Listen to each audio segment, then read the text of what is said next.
time now for Edmund O'Brien as... Johnny Dollar. This is Lieutenant Shock. Did you leave a message for me to call? Yes, I did, Lieutenant. I want you... It was all bundled up by the time I got it. Snyder got your name and what hotel, but I never did find out who you are and what you wanted with me. It was about the Alonzo Chapman killing. Oh. Well, what's your interest in that? I'm an insurance investigator. I was sent out here from Hartford, Connecticut to see what I could learn. Oh, you were? Well, how'd you get out here so fast? We got the news at about 8 last night. I was on a plane by midnight and in Los Angeles by noon today. Oh, well, you must be tired. I don't have any more than I had last night. I suppose you want to talk to me, though. Yeah, I'd like to. All right. Come on over. But give me an hour so I can get some lunch. Edmund O'Brien in a transcribed adventure of the man with the action-packed expense account, America's fabulous freelance insurance investigator. Yours truly, Johnny Dollar.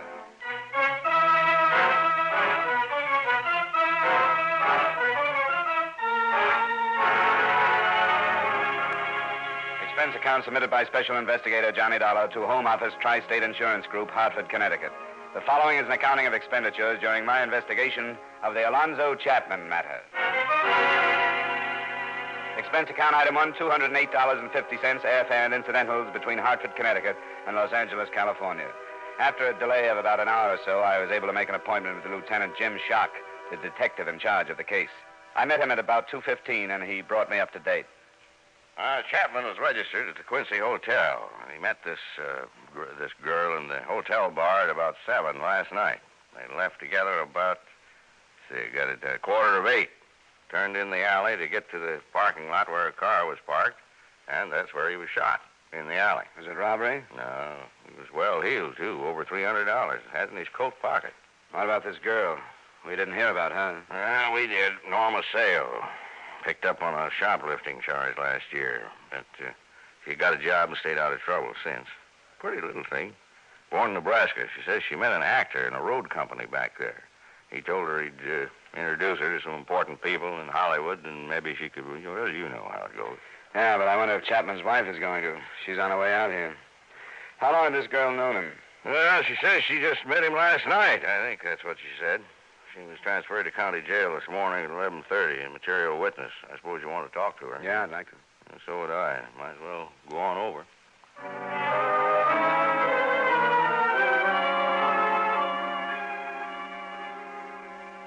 Because it's growing too fast. That's why. We got too many people. We got too many cars. Too much of everything but streets. It's a mess. Of course, I don't know anything about Hartford. I've never been there. Well, it's a little slower paced than Los Angeles, but it's got its problems. I suppose every place has something. Here she is, Lieutenant. Oh.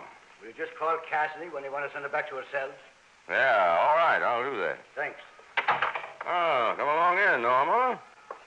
This man is Mr. Dollar. He's an insurance investigator from back east. How do you do, Miss Ann? Oh, You can just sit down. How you feeling today? not very good. I tried to talk to you last night after Mr. Chapman was shot. You remember? I sort of half remember. I went to pieces, I guess. Yeah, you did. Couldn't get anything that even sounded like a statement from you. That's why I had you held, so we could talk it over today. Sure. But I don't know anything. We left and then it happened. How long had you known Mr. Chapman? I just met him last night. He made regular visits to Los Angeles. Are you sure you didn't meet him before? Of course I'm sure. Why would I lie about that? We just struck up a friendship last night. How did that happen? Well, I dropped into the bar at the Quincy for a drink, and he started to talk to me. Uh-huh. What all did he say? It was just one of those things that happens all the time. I knew it was a pitch, but he seemed like a nice guy. He just didn't want to be alone. He asked me if I knew any good places to eat, and I told him about a place I like out towards Hollywood, so he asked me if I'd show him. You ought to be more careful who you get friendly with. Or maybe I'd better turn that around and say you ought to be more careful about who knows you're getting friendly with somebody. I guess I don't get you. Well, we're looking for a reason somebody would want to kill Chapman. Maybe a man friend of yours? Well, it couldn't be anything like that. I don't have any steady boyfriends. Well, that's not saying there isn't somebody who wants to be one, is it? Well, there isn't anybody, and that's the truth. If it had been somebody I knew, I would have recognized him, wouldn't I? And it's possible that you might want to protect him if you did know him. I didn't know him. There isn't anybody who'd do anything like that. Now, I can't hold with that, Norma. You're young, you're pretty. Why, I should think there'd be a bunch of young bucks after you. boys from that store where you work, maybe. I tell you there isn't. It's the truth. There isn't. If there was, I'd tell you. Well, maybe you would.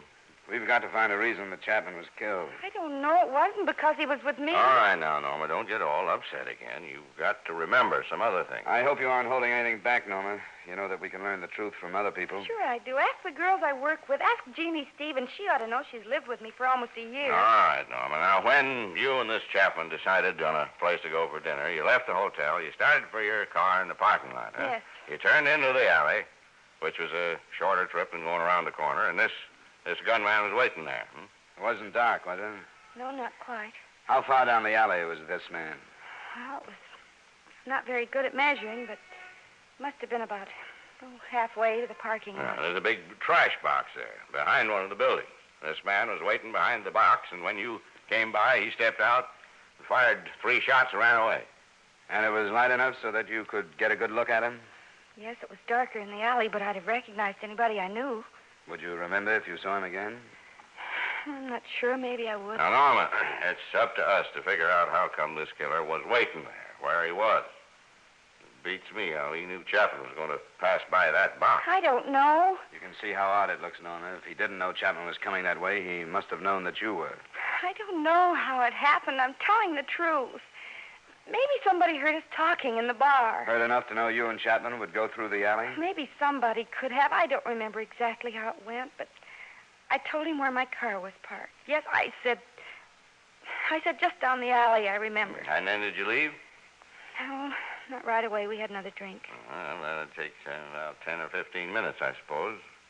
Well, how about it, Dollar? I don't think I have anything more. Thanks, Norma. It's all right. I'll get Cassidy to take you down. I'd like to send you home, Norma. Maybe tomorrow. You know how it goes.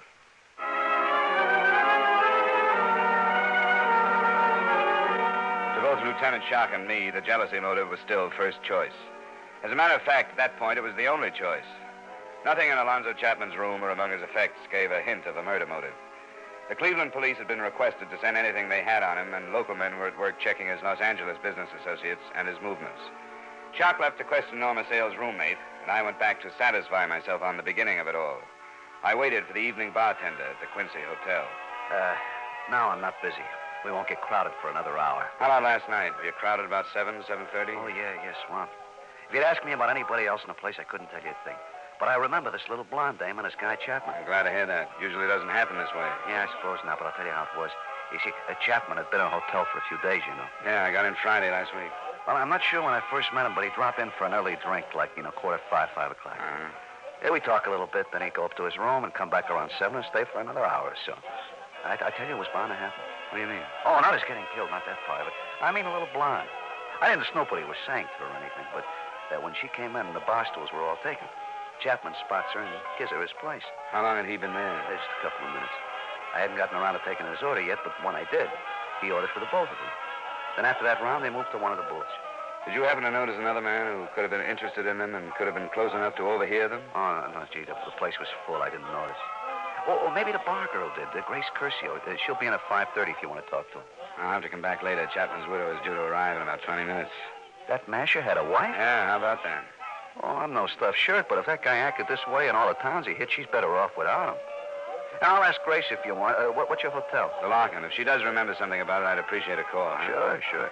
My name is Howard. Thanks a lot, Howard. See you later.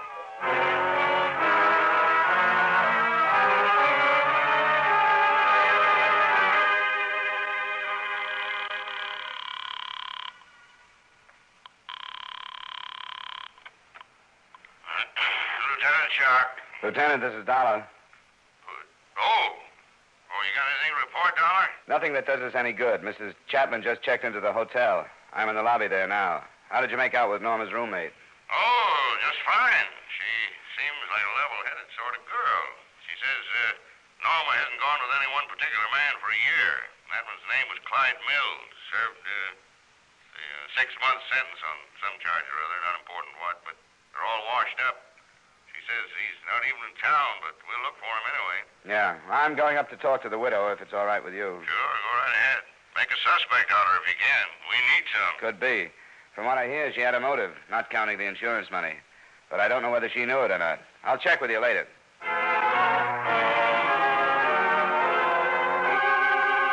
Meeting Mrs. Chapman was quite a surprise to me. I naturally expected to find the widow approximately the same age as the dead man, something near 50. But she wasn't. She looked to be only a few years over 30, if that. Don't feel like you have to try and make things easy for me, Mr. Dollar. You don't. All right, Mrs. Chapman. Did he suffer much? No, he died almost instantly. Well, if it had to happen, I'm glad it went that way, then. I hope you understand. I'm trying to. I take it you weren't too fond of your husband. I wasn't. And it would be stupid for me to tell you anything else or to act any other way than I am acting. We're still looking for the reason your husband was killed. You said he was taking this girl someplace. He was, but we haven't been able to make anything out of that yet. She says there's nobody who would kill out of jealousy. I saw her picture in the paper. We doubted her, too, but our closest friend wouldn't have any reason to protect someone who had tried to kill Miss Sale. She said there was nobody. Well, there are other men who'd have good reason to kill him. You didn't know him, did you? No, I'd never seen him. He was good-looking. Not tall, but he sort of looked it. He took care of himself. The iron gray hair. He was better looking when he passed 45 than he ever was when he was young. I was surprised that you were so young, Mrs. Chapman. That's why. He was attractive to women. My bad luck was leaving Cleveland and letting myself get roped into a marriage. I found out about one of these girls, and then he started bragging about all the others. You mean it's possible that a man followed him to Los Angeles from someplace else and killed him? I don't know, but I do know that he must have hurt a lot of people. Well, he's through hurting me. I've stuck it out because I knew this was going to happen someday. Every time I've read about a murder like this, I knew it would happen to him. Now it has. Now I own a house. I have a bank account. Insurance money. I'm finally getting something from my marriage.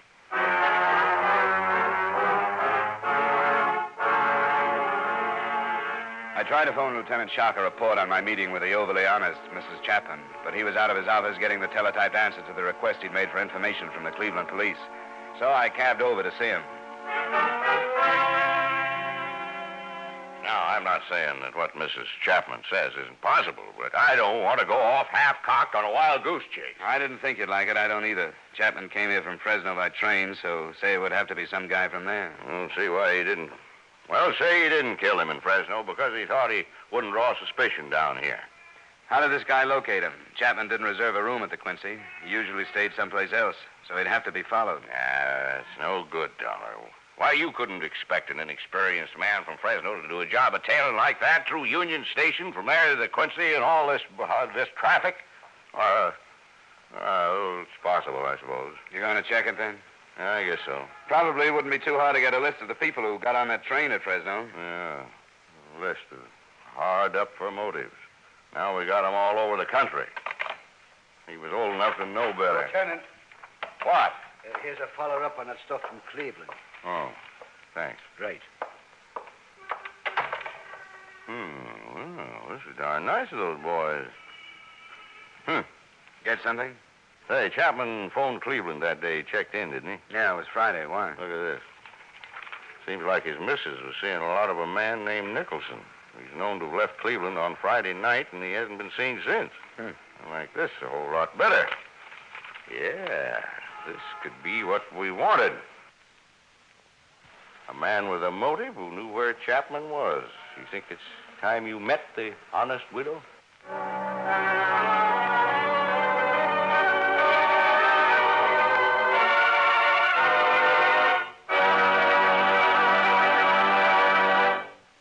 We will return you to the second act of yours truly, Johnny Dollar, in just a moment. Melody knows no boundary, neither does joy, as Russ Emery and Judy Lynn sing their hearts into yours.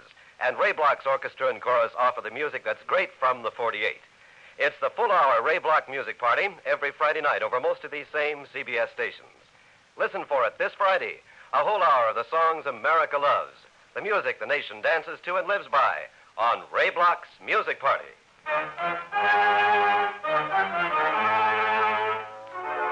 Now with our star, Edmund O'Brien, we return you to the second act of yours truly, Johnny Dollar.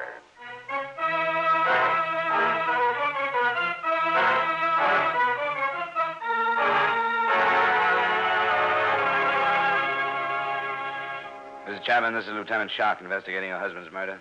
How do you do? Glad to meet you, Miss Chapman. Well, I'm sorry about the circumstances.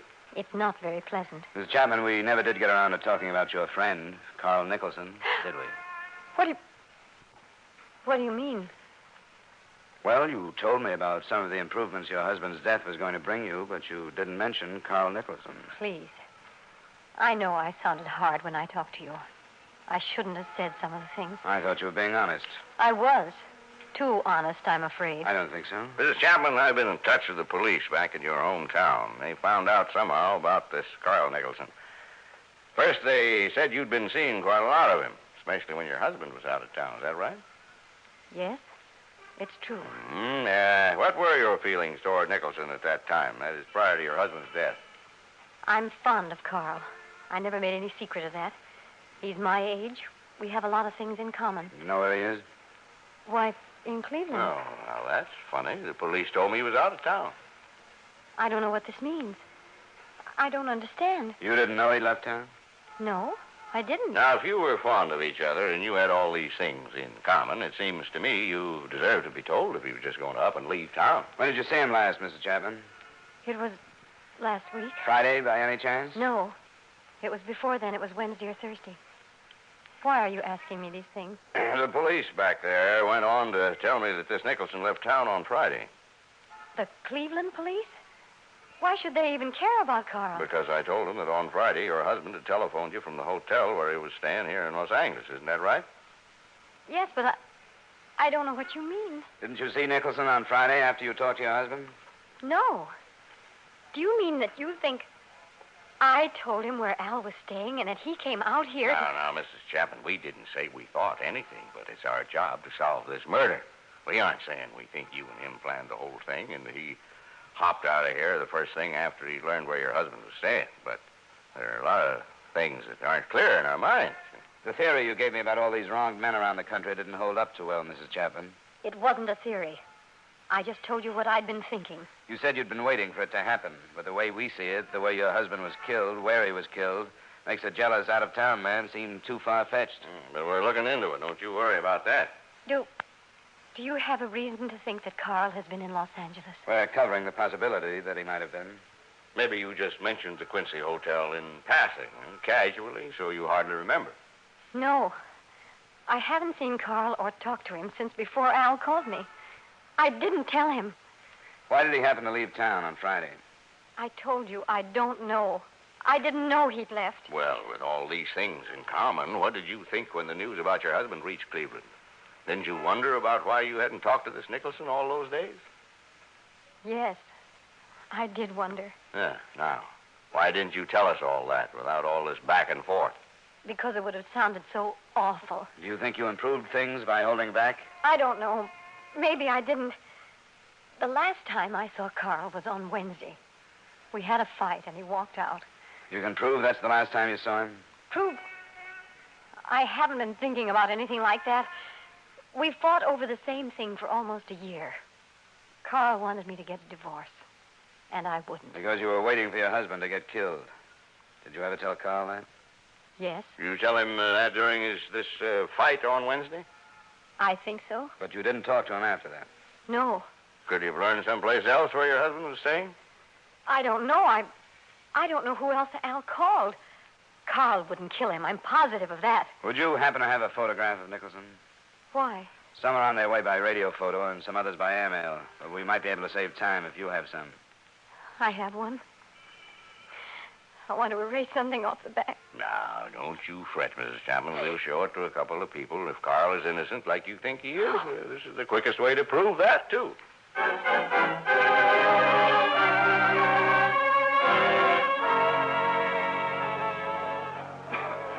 Gee, I'd sure like to help you. You know, if I'd seen a snap before. Sure. Don't say anything you're unsure of. What did the bar girl say? Almost the same thing you did. It was crowded and she wasn't sure. Oh, I'm awful sorry. That's all right. I'd rather have a careful witness like you than one that thinks he has to say something to live up to the title. Well, yeah, this guy could have been here and he couldn't have been. That's the best I can do. I'm sorry. Thanks, Howard. It's okay.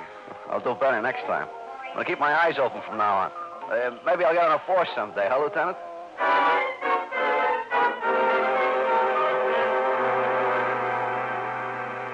You know how it goes. They say a boat is so expensive to keep up that before long you don't own it. It owns you. So we sold it, and there went my fishing trips. You get much back there? Yeah, but I haven't gotten back into it since before the war. Yeah, you ought to. Everybody ought to. It's the best Here's nerve the tonic. Lieutenant. Wait. Oh, thanks. We won't be long. I'll take it down when you're through. Hello, Norma. Oh, We've got a picture of a man we want you to look at, Norma. why? And you look at it. Come on, get a good, bright light on it here. Who is he? You ever seen this man? I couldn't swear, but I think he could be the one that shot Mr. Gerber. I hate to say for sure because Mr. Chapman was on that side. Look at it again, Norma. What is there that you think you recognize? Well, maybe I'm wrong, but the way his hair, right here, the way some of it hangs down across his forehead. This man's about Dollar's height. Well, I'm not sure of that. He was kind of crouched. But you think you saw the hair? I don't even know why I think that, but when I close my eyes, it seems like I can see his face. Yeah, well, now you take a long look at it. Study it. We'll have some more pictures of this man tomorrow. And if you can be sure, why, then maybe we can let you look at him flesh and blood. What happened so fast? Just take your time and forget the lieutenant and me. If I could, I'd leave it so you could study it all night, but it's a piece of evidence, and therefore it belongs to the state, so I can't leave it.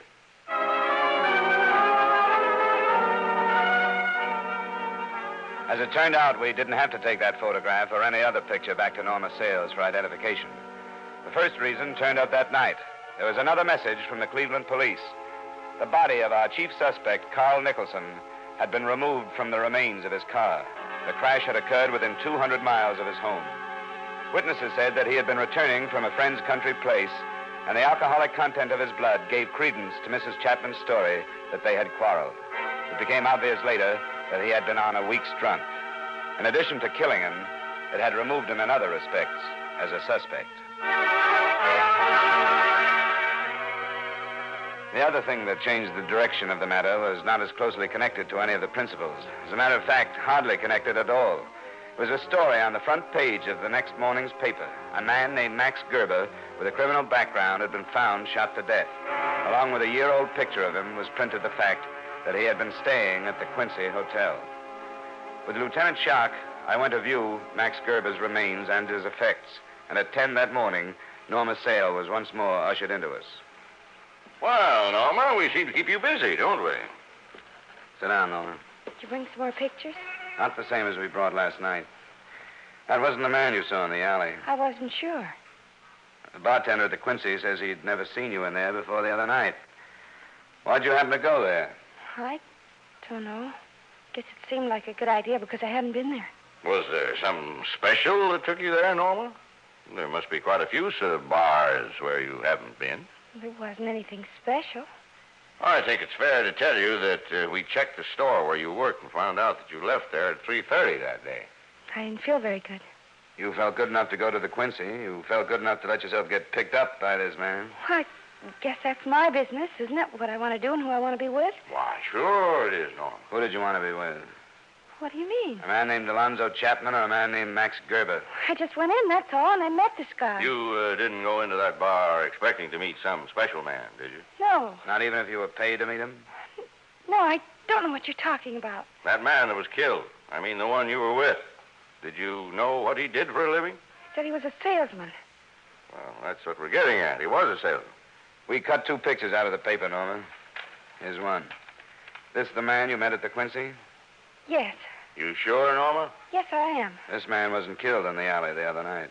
He's the man I was with. No, he isn't. This man was killed last night, Norma, right outside the Quincy Hotel. Here's the picture of the other man. They look alike, don't they? They're the same. I saw the suit Max Gerber was wearing. Even it was sort of the same as Chapman's. It was brown. But they're the same. I mean, it was Gerber. It was Gerber you were supposed to meet. It was Gerber. No, it wasn't, Norma. Yes, it was. All right. You were supposed to pick up Gerber in that bar, weren't you? I didn't know what they were going to do. But you did pick this man up and take him down that alley. They said he owed them some money, and that's all they wanted. Tell us how you found this man in the bar, Norma. They pointed him out in the lobby. He made a phone call, and then he went into the bar. I went in after him. Brown suit, gray hair. Yes. It was Alonzo Chapman you took out to get killed. No, it wasn't. Why should we tell you it was if it wasn't? You're lying. tricked me. No, they just made a mistake. They pointed him out. Then you made the mistake. No, I didn't. I did what they said.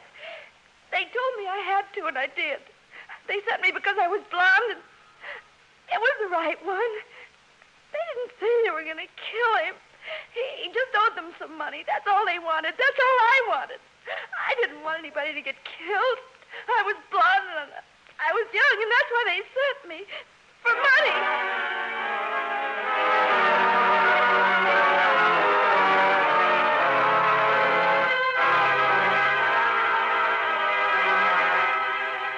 Expense account item 2, miscellaneous, while in Los Angeles, $255.08. Item 3, same as item 1, transportation back to Hartford. Expense account total, $672.08. Remarks?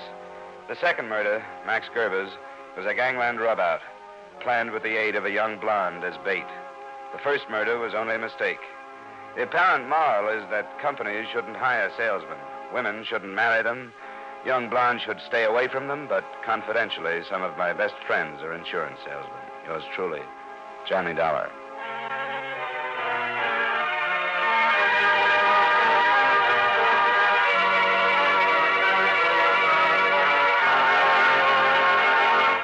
Yours truly, Johnny Dollar, stars Edmund O'Brien in the title role and is written by Gil Dowd with music by Eddie Dunstetter. Edmund O'Brien can soon be seen in the Paramount Pictures production, Warpath. Featured in tonight's cast were Hy Everback, John McIntyre, Harry Lang, Jeanette Nolan, and Virginia Gregg. Yours truly, Johnny Dollar, is transcribed in Hollywood by Jaime Del Valle.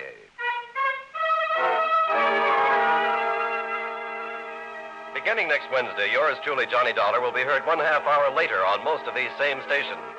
This is Dick Cutting inviting you to join us next week at 9:30 Eastern Daylight Saving Time when Edmund O'Brien returns as yours truly, Johnny Dollar.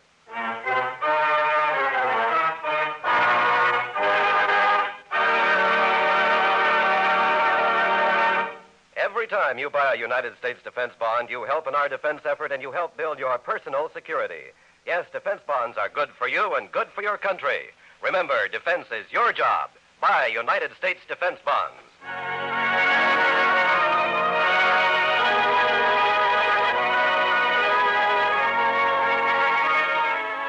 Been to the waxworks lately? It's nothing like being taken to the cleaners, though 45 minutes of cleaner fun would be hard to find.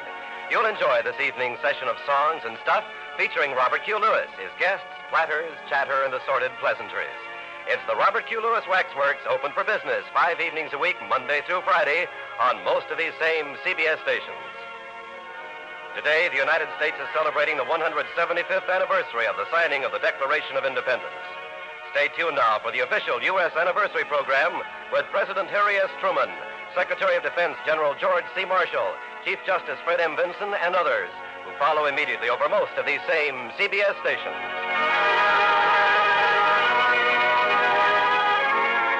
This is CBS, the Columbia Broadcasting System.